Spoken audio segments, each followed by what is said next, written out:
Some of you might have heard by now that Hurricane Barry is officially a Category 1 as it heads on to the land of Louisiana, which is going to really take most of the brunt from Barry. And, you know, this story was just updated by USA Today 19 minutes ago. So, the thing that's scary about Barry, it holds a lot of water that's going to be dumped. Now I'm hearing reports that it can be up to 25 inches unloaded from Hurricane Barry when it makes landfall. And remember, the levees can take up to 20 to 25 feet of water. And, I know they're saying they're not concerned about the levees, but I think they are, ladies and gentlemen, because the levees are brought up multiple times in different articles. So it tells me they are concerned about the levees, or otherwise you wouldn't hear about it that many times. So it has officially been declared a Category 1 hurricane with wind speeds of 75 miles an hour. This is a slow moving hurricane, which means it's going to stall out over Louisiana and they are going to get dumped with tons of rain over the next several days from this system. So the governors of both Louisiana and Mississippi have declared state of emergencies, and they have also ordered evacuation orders and people to go to shelters, at least 3 days worth of food, for people to eat, because there's now 80,000. Now, when I did my first video, it was 50,000 without power. It's now up to 80, and that number is definitely going to rise throughout today. So nearly 80,000 people were without power as the storm approached Louisiana's south central coast Saturday morning, according to the tracking site poweroutage.us. Wind and rain are expected to affect more than 3 million people. So this is the beginning of it as it moves across the state. Big concern: water from both the ocean, storm surge, and inland flooding.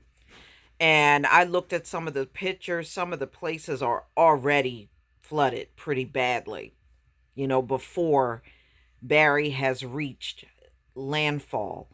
So Barry was located, currently 40 miles west of Lafayette, Louisiana, with maximum sustained wind at 75 miles an hour. And that's what makes it a Category 1, according to the latest advisory from the National Hurricane Center.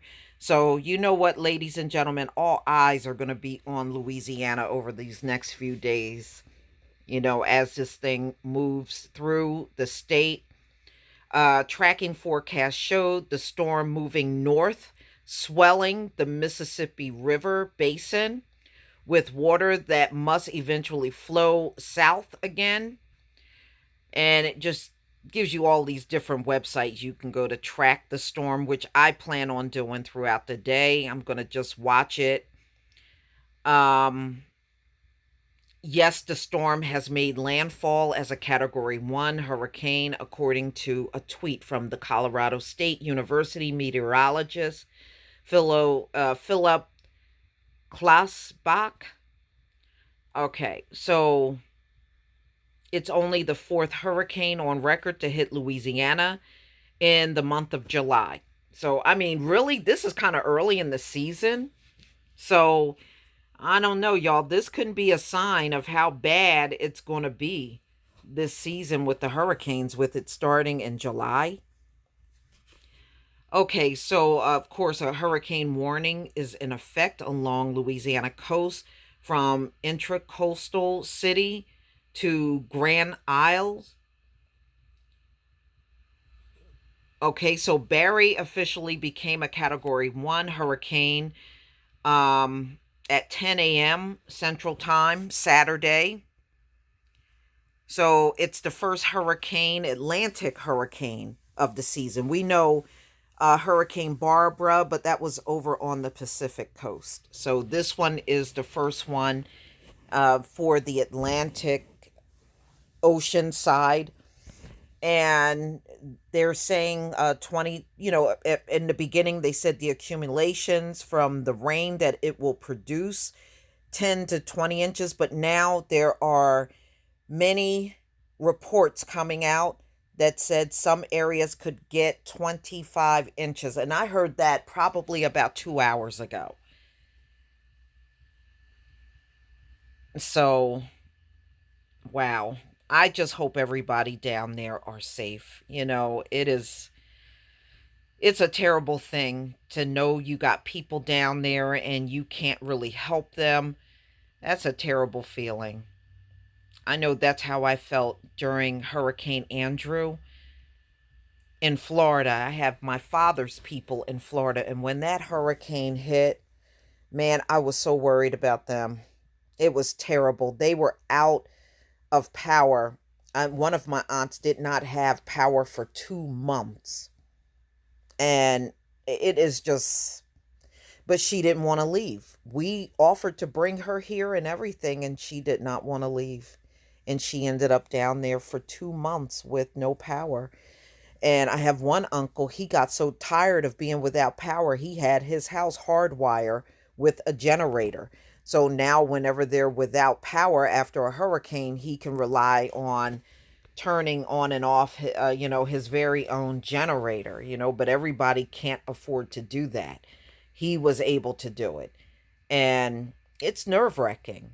It's nerve wracking. You don't know what's going to happen until this thing is completely over. I just hope that people just have the correct amount of food and shelter. Because I remember during Katrina, those people were damn near begging for somebody to come and help them. I will never forget them in that stadium, which I think was a horrible place to put those people. Many of you that have gone to sporting events, those seats aren't that comfortable to be in for over a week. Sitting in those seats is not like resting in your bed, and it's not a lot of room to move around in those stadiums like that, especially if you got families and small kids and infants in there. That's a difficult situation to be in a stadium. That was never a good idea, you know? But that's what they had decided to do. But I noticed Louisiana sure ain't offering up that stadium anymore. They saw what a big disaster that was. And people died there. There were some elderly people that couldn't handle that mess, and they ended up dying. So, I know they set up shelters, because I did see the reports all around Louisiana for people to get out of their homes and go to the shelters. And hopefully by now, because it sure is too late for anybody to get out of the state of Louisiana now. Hopefully by now people are in a safe place. I sure hope so. I don't want to turn on the news and see this thing turn into a major tragedy, just like Katrina. So my prayers go out to everybody that's going through this in Louisiana, and I will keep you all updated as I see the reports on this particular hurricane, Hurricane Barry in Louisiana. And I know I got subs down there because some of you have been writing in the comment section, and I've been looking at it, and I'm just glad you're safe enough to even write a message, and and if you're impacted or you need any of my subscribers, you need help or anything, please reach out. I don't know what I can do, but if I can do even a little bit, I'll do that for you, because I don't want to see anybody harmed down there, especially children. I don't want to see that. So everybody, just stay tuned. Keep your eyes on what's going on. One thing we can do, we can help each other. Even in situations with people in other states, we can find ways to help people. if that's what we have to, because, you sure can't trust FEMA or the Red Cross. They have proven themselves to be nothing but thieves. But please tell me what you think. Ladies and gentlemen, please leave your comment and subscribe. Don't forget to hit on the notification bell, and I'll see you on the next video. Peace, family.